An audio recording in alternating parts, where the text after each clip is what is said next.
एक गांव में रहता था एक कोई व्यक्ति, उसकी नाक कट गई, झगड़े में या किसी तरह कट गई।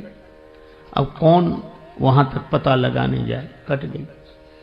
अब बेचारा परेशान, एक तो नाक कट गई, गांव में जहां से भी निकले सभी लोग कहते नकटे भैया आ रहे, कोई कहता नकटे ताऊ, कोई नकटे चाचा, कोई राम राम भी करता तो कहता नकटे चाचा राम राम। उस बेचारे को बड़ा बुरा लगे, लेकिन करे क्या, नाक को छिपावे भी तो कैसे। कान कटे तो कुछ टोपी लगा ले, कपड़ा बांध ले, आंख ना हो तो चश्मा लगा ले, नाक का क्या करे, सीधे सामने ही साफ। तो उसने सोचा नाक कट गई तो नकटे की कोई इज्जत तो होती नहीं है। तो उस नकटे ने इज्जत पाने के लिए एक युक्ति सोची, क्या, साधु बन जाओ।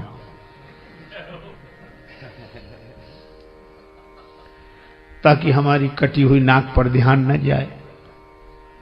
पर लोग भी तो विचित्र हैं, बेचारा साधु भी हो गया तो भी लोग कहते नकटे बाबा आए, नकटे स्वामी जी। अब बड़ी मुसीबत।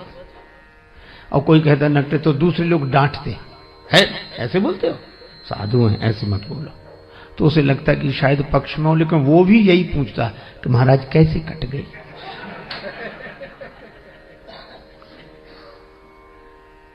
अब उसको लगा कि इस क्या करें, तो एक कुटिल योजना उसने मन में बनाई। एक आदमी ने एकांत में आकर पूछा कि नाक कैसे कट गई। बोला ये बहुत बड़े रहस्य की बात है, कटी नहीं है, हमने खुद काटी है। सो क्यों? एक दिन भगवान ने कहा स्वप्न में,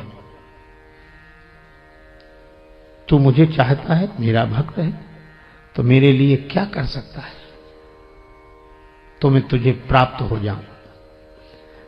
मैंने स्वप्न में कहा आप जो कहें, सिर काट कर रख दो। भगवान ने कहा सिर नहीं, केवल नाक काट ले, मैं दर्शन दूंगा और सदा तुम्हारे सामने रहूंगा।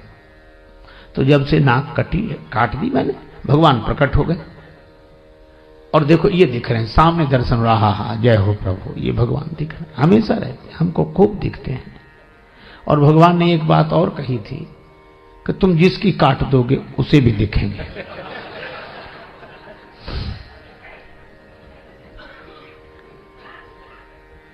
अब भगवान का दर्शन कौन नहीं चाहता, नाक कटे तो कटे।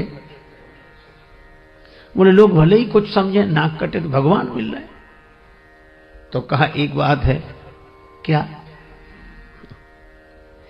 हमको भी मिलेंगे भगवान? हाँ मिलेंगे। तुझे काय को नाक कटवाता? बोले नहीं, नाक जाए तो जाए, दर्शन तो हो। तो कही आ जाओ सवेरे। गया, उसकी भी काटी। अब कहीं भगवान ऐसे मिलते हैं? उसकी नाक कटी, उसने कहा कि हमें तो नहीं दिख रहे कहीं। बोला हमें भी नहीं दिखते। कहा फिर हमारी काय काट दी? कहा कि हम अकेले परेशान थे, सब दो हो गए। अब उस बेचारे को मिला कुछ नहीं था उस नकटे के पास, और नकटों के पास किसी को कुछ मिलता भी नहीं है, लेकिन चूंकि अपनी नाक कट गई तो मजबूरी थी। अब वही हल्ला मचाने लगा, हाँ भगवान दिख रहे हैं, ये दिख रहे हैं, प्रत्यक्ष दिख रहे हैं, सामने दिख रहे हैं। अब पहले तो एक कहता था, हाँ, अब दो कहने लगे। बोलो, प्रचार इतना हावी हो जाता है कि प्रचार इतना प्रभावपूर्ण ढंग से जीवन में अपना प्रभाव डालता है कि प्रचार के चक्कर में आदमी विचार करना ही भूल जाता है। विचार बेचारा जैसी कौंधता है वैसी प्रचार। कोई कहता है अरे क्या बात करते हो, अगर कुछ नहीं होता तो इतना होता। तो आदमी फिर चुप रह जाए। अब दो कहने लगे, ये दिख रहे हैं भगवान, ये दिख रहे हैं। दो में से किसी को नहीं दिख रहे थे, पर चूंकि नाक कटी थी तो मजबूरी में कहना कि दिख रहे हैं।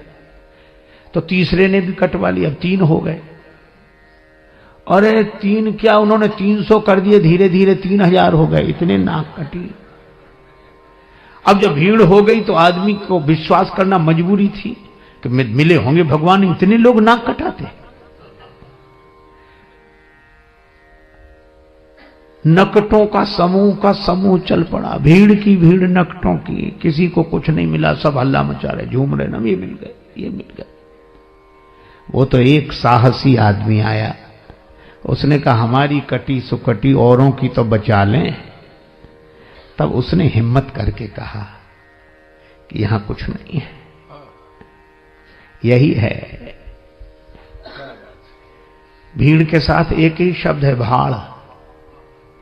भीड़ भाड़, भीड़ अक्सर आदमी को भाड़ में ही ले जाती है।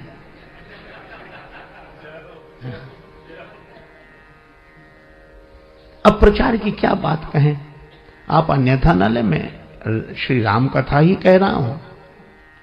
एक पल नहीं जिए जो इंसान की तरह, एक पल नहीं जिए जो इंसान की तरह, वे पूज रहे हैं आजकल भगवान की तरह।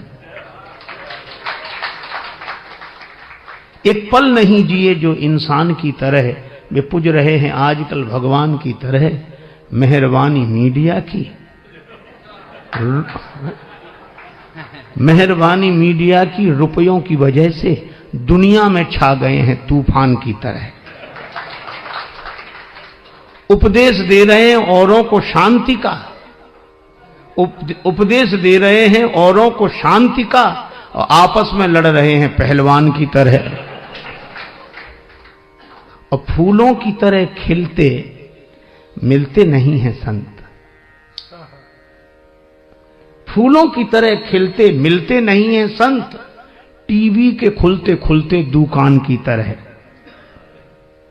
और राजेश त्याग हरि को धनियों के हाथ में, साधु भी बिक रहे हैं सामान की तरह। क्या ये विडंबना है।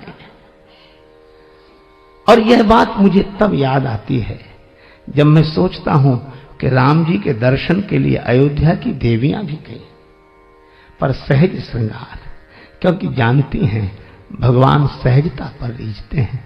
आप जैसे हैं वैसे ही भगवान के सामने पहुंच जाएं। अच्छा, आप जैसे हैं वैसे ही भगवान के सामने पहुंच जाएं तो आप भगवान के लिए अनमोल हैं।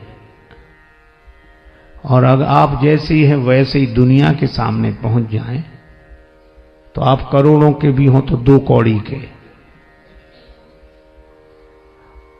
और आप हों कुछ और दिखें कुछ तो 2 कौड़ी के भी हों तो करोड़ों के। पर बनावट जहां चले तो ठीक, पर भगवान के यहां तो न चले। इसलिए सहज श्रृंगार, सहजता ही जीवन का श्रृंगार है।